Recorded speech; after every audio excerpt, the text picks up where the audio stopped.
Ang pelikulang ito ay rated PG. Ito ay nangangailangan ng patnubay at gabay ng magulang para sa mga batang manonood. Ang pelikulang ito ay rated PG. Ito ay nangangailangan ng patnubay at gabay ng magulang para sa mga batang manonood.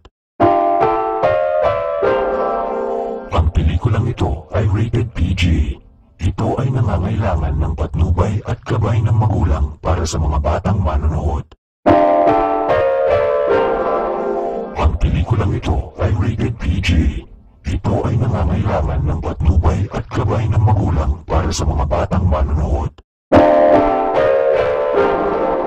Ang pelikulang ito ay rated PG. Ito ay nangangailangan ng patnubay at gabay ng magulang para sa mga batang manonood. Ang pelikulang ito ay rated PG. Ito ay nangangailangan ng patnubay at gabay ng